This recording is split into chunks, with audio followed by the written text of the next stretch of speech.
Hi, this is Daniu, and I'm just back from my first drop-in battle, which I hope you have seen, because that was pretty exciting, although I didn't manage to get it to work the way I wanted, because I had a random player joining instead of the people who had actually joined my group and who I tried to let join my game. But anyway, I have lost a lot of men here. As you can see, I have almost only archers over, but it's more than my opponent has, so I'm going to auto-resolve the following battle and also the next battle going for the city. And I continued playing the campaign, and I realized that the computer left me alone altogether after this, so I turtled very, very hard, and I'm not gonna show you all of this because it's really boring. I mean, I'm just for like an hour or two just building all my upgrading all my buildings and well, building up 2 armies. So I'm only gonna show you what the turns in which I'm expanding. This is the second last province of the Amako clan, and I'm gonna show you how I take the very last province, which is Hokei, the one right next to that. So this is like 2 turns later when I repaired all the buildings in Izumo to make sure that there will be no rebellion when I move out my troops. I just move them out to see if I can take on Hokei. But then I realized that the army of the Urakami is nearby, so I'm checking if those guys are allied, but apparently not. They're enemies as well. But I will not be able to take the Amako garrison with this army that I have, so I will have to bring in reinforcements later on. Those guys won't reach the army within their turn, so I have to take the next best province. And then later on I'll finish this turn, and let me fast forward here and show you that the Urakami indeed try to attack this city, and I don't know why I'm not allied with them, but they offer me to support them, but I won't do that. I decline the attack, and so they soften up the troops in the city. So now that when my turn comes, I can actually start the attack. The units I have there is not quite strong enough for an auto-resolve. I was thinking about whether I should play this as a drop-in, but it's really too small, and I mean, sieges aren't exactly... I would like to do like 2-to-1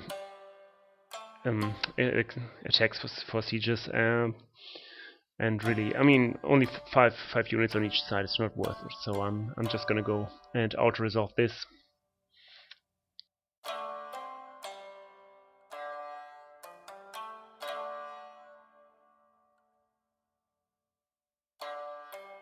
I'm gonna win this easily, thanks to the other clan that attacked beforehand.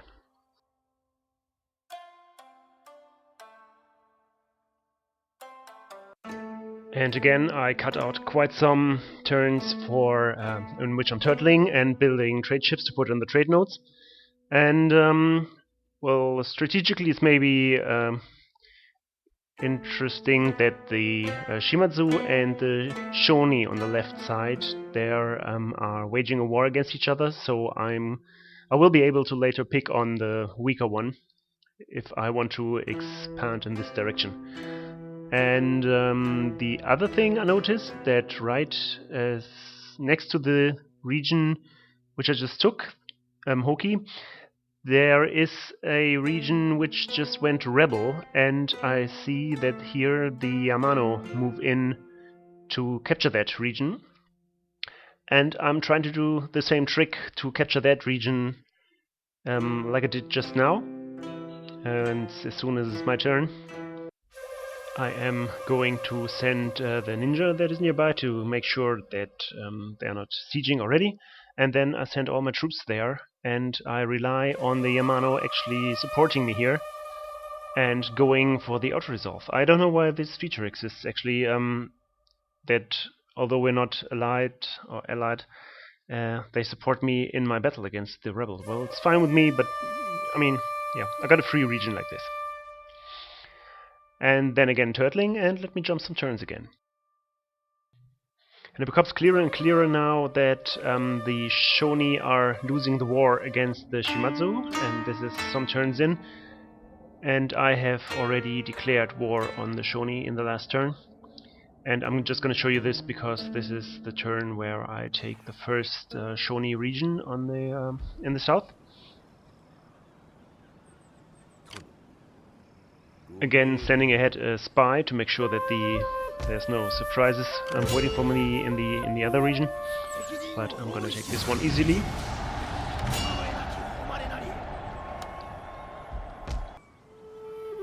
And go for the other one with a smaller army from Aki, which will arrive next turn. And I'm gonna skip that turn and show you me taking it.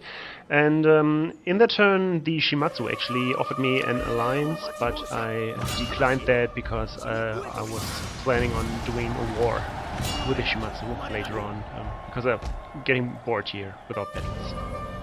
Okay, so now I have two main armies, one which is supposed to go against the Shimadzu, which have a large army containing mostly archers actually, and I have a large army which I put on a ship to send to take the Sado island to fight against the Honma, which have mostly Ashigaru, Yari Ashigaru.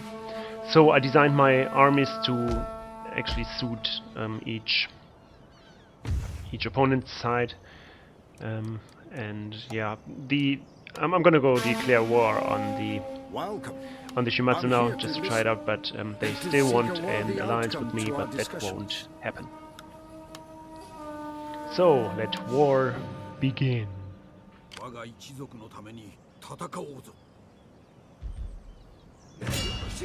So 2 turns later I'm actually able to arrive there in Buzen, and I am facing minimal resistance there. I'm gonna take the region easily, and this will actually make me a prominent clan with the shogunate. And then I'm gonna send a ninja to show you the army I will be up against, and this will be the next drop-in battle actually.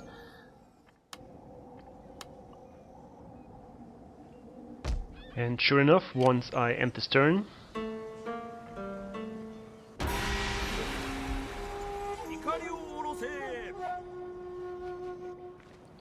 the Shimadzu will try to take back their city, Buzen, and this is the battle that I'm putting up here now. This is a siege, technically, and you're spamming bows. And you have 3 of the famous Shimadzu katana samurai and 3 generals. So, if you want to take this, I'm playing this on Tuesday. Join my group, comment, rate, subscribe, and see you on the battlefield.